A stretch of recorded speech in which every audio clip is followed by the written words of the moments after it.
workers, but certainly when you're walking around with BBC memorabilia and certainly big cameras, anyone who's been caught up in the World Cup fever wants to come up to you and speak. The government of Malta says it will propose a change in the law to allow doctors to terminate a pregnancy if a mother's life or health is at risk. The small Mediterranean state is currently the only member of the European Union to maintain a total ban on abortion.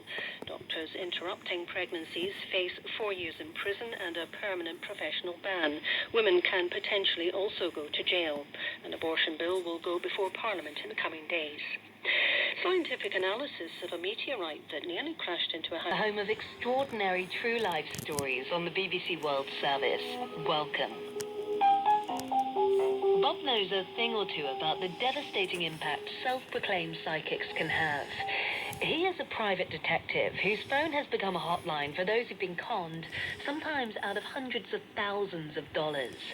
Bob is passionate about his work, and he's also embraced the whole mystique around what it means to be a private detective.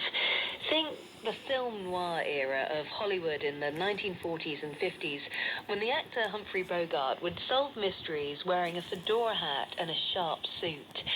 That is Bob's vibe. Oh, I'm wearing a fedora, okay, a gray fedora with a black ribbon on it and a suit. How into film noir are you? I've heard there are conventions. I've gone out, yes. I've gone to San Francisco, and I've gone out there and been to conventions. I go usually every year. Are there lots of competing Bogarts? Are there lots of fedora hats rolling around? Yeah, there's a lot of hats for. Yeah. Psychic fraud is obviously a niche field, and probably not where Bob thought he'd end up. He spent years with the New York Police Department, and when he handed in his gun and badge, he imagined he was off to lead a quiet life.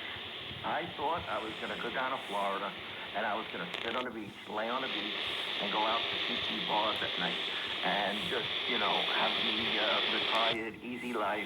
I was a single guy, so I was just going to live the life. I was going to, live the life of Riley, as they say. How long was it before you decided that maybe wasn't the life for you after all? Oh, it took about 3 months. I was just bored stiff, And I just was so active as a police officer.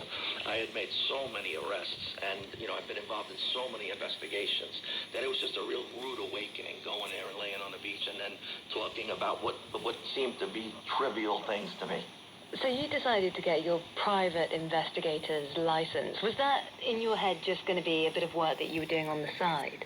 Yeah, I just wanted to fill in some time. I didn't even know what I was going to do with the license, So you're doing this, a bit of work on the side, still weren't finding it very interesting. But the thing that really messed up this vision of your more relaxed future was actually a night in a bar. And in that bar? It was an afternoon. It was like a 4 o'clock happy hour at the neighborhood bar and grill in Boca Raton. My friend, the bartender, she